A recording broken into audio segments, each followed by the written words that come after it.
Bismillahirrahmanirrahim. Assalamualaikum warahmatullahi wabarakatuh. Pagi anak-anak, semoga dalam keadaan baik-baik saja. Alhamdulillahirrabbilalamin. Wabihi nasta'inu ala umuri dunia waddin wa ala alihi washabihi ajmain wa ba'du. Pertama-tama marilah kita panjatkan puji serta syukur kehadirat Allah Subhanahu wa taala. Insyaallah dengan nikmat Allah kita masih diberikan perlindungan dan diberikan kenikmatan sehat dan kenikmatan iman, dan semoga yang sakit, yang tidak bisa melaksanakan aktivitas pembelajaran, Allah mudahkan, Allah sembuhkan ya. Dan insya Allah untuk selanjutnya nanti materinya akan bisa melalui Zoom, bisa melalui Google Class, dan juga bisa melalui menyimak tayangan video ya. Karena selama pembelajaran daring ini kita masih belum bisa beraktivitas untuk tatap muka. Jadi Ustadz sudah kirimkan sebenarnya di Google Class. Di Google Classroom itu Ustadz sudah kirimkan modul PPKN kelas 7.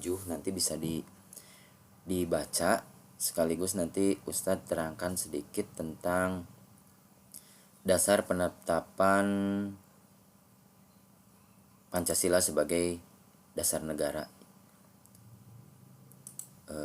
Jadi materinya itu bab 1 untuk kelas 7.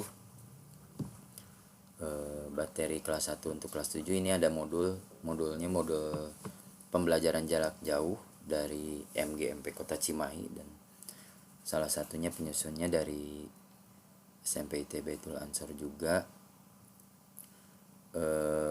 Insya Allah materi yang paling pertama yaitu adalah perumusan dan penetapan Pancasila sebagai dasar negara.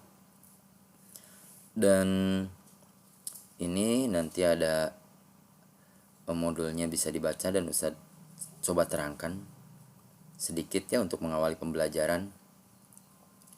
Dan salam kenal, nama saya Ustadz Pepen Rahmat Effendi, juga selaku kepala sekolah, karena memang seharusnya kepala sekolah tidak mengajar, tapi agar ruh mengajarnya tidak hilang, maka Ustadz diamanahkan juga untuk mengajar untuk kelas 7. Untuk kelas 8 nanti sama Teh Mas Pupa, dan kelas 9 juga sama Teh Mas Pupa. Nah, inilah pembelajaran perumusan dan penetapan Pancasila sebagai dasar negara, yaitu uraian materinya awalnya yaitu alasan Jepang diterima di Indonesia. Ini sebenarnya awal dasar kenapa Pancasila sebagai dasar negara itu awalnya itu memang setelah Belanda menyerah di Kalijati Subang, itu di Jawa Barat ya, di Subang Jawa Barat. Itu pada tanggal 8 Maret 1942. Kemudian orang-orang Jepang itu disambut dengan baik oleh rakyat Indonesia. Jadi mereka semboyannya itu ada Jepang pelindung Asia, ada Jepang pemimpin Asia, dan Jepang cahaya Asia. Jadi itu semboyan orang-orang Jepang. Jadi untuk menarik simpati bangsa Indonesia, jadi orang Jepang itu punya moto tersendiri, atau motonya tuh Jepang pelindung Asia, Jepang pemimpin Asia, Jepang cahaya Asia. Jadi untuk menarik simpati bangsa. Ternyata kenyataannya sejarah menunjukkan bahwa Jepang itu tidak berbeda dengan Belanda, yaitu meneruskan penjajahan atas bangsa Indonesia. Nah, kemudian awal-awal itu ya, setelah imbasnya Jepang di Indonesia itu banyak kelaparan juga. Bahkan ada kerja paksa, romusa kalau dalam zaman Jepang itu. Kemudian, nah ini yang gambarnya ya kelihatan ya, cahaya Asia, pelindoeng Asia, ini kan bahasa dulu ya. Kemudian Jepang pemimpin Asia, inilah 3A, atau misalkan 3 ini ya, 3A ya, 3 Asia. Jadi Nippon, kalau Jepang tuh Nippon. Jadi poster gerakan 3A yang namanya itu Jepang cahaya Asia, pelindung Asia, dan pemimpin Asia. Nah, ini kedatangan Jepang tuh disambut baik. Tapi ternyata ketika kesini-sininya penderitaannya banyak sekali yang dilakukan oleh rakyat Jepang terhadap rakyat Indonesia. Ada misalkan kerja paksa, Jadi banyak laki-laki dikirim hingga ke Myanmar untuk melakukan pekerjaan pembangunan berat. Jadi orang-orang Indonesia itu dikirim ke luar negeri.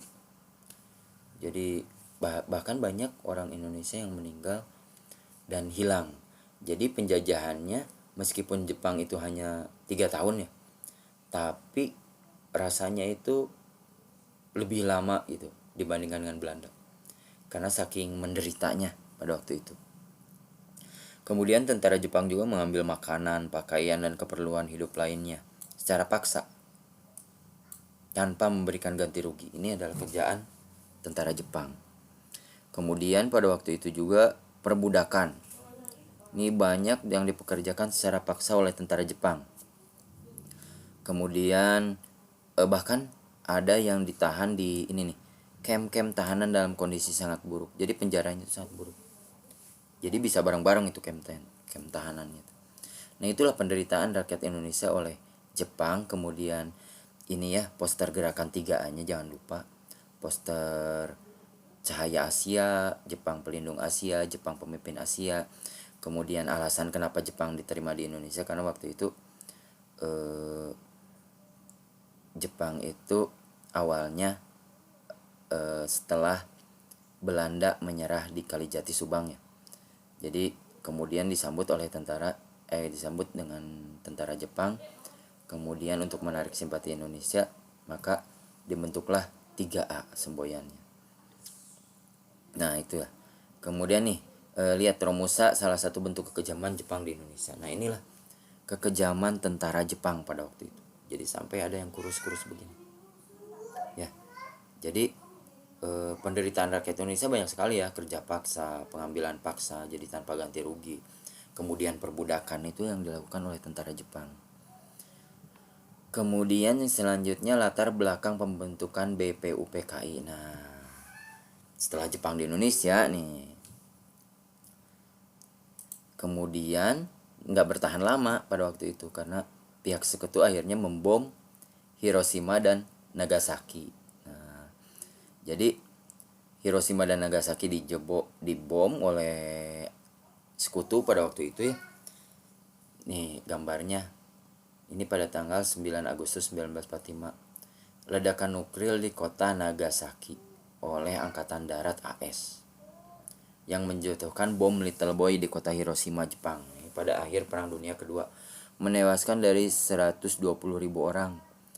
Nah, kemudian setelah Hiroshima dan Nagasaki, setelah Hiroshima maka Nagasaki menjadi sasaran berikutnya. Jadi 2 kota yang dibom. Akhirnya kalah Jepang itu. Jepang kemudian berjalan menuju camp pembubaran di Malaya Utara pada 15 November 1945. Nah, ini udah kalah ya Jepangnya. Nah, ini kota Hiroshima yang luluh lantak dibom pada waktu itu. Nah, karena Jepangnya sudah meninggalkan Indonesia, pada waktu itu secara resmi dibentuklah BPUPKI yang anggotanya ada 62 orang, terdiri atas tokoh-tokoh bangsa Indonesia juga dan 7 orang anggota perwakilan dari Jepang. Di mana waktu itu ketua BPUPKI-nya yaitu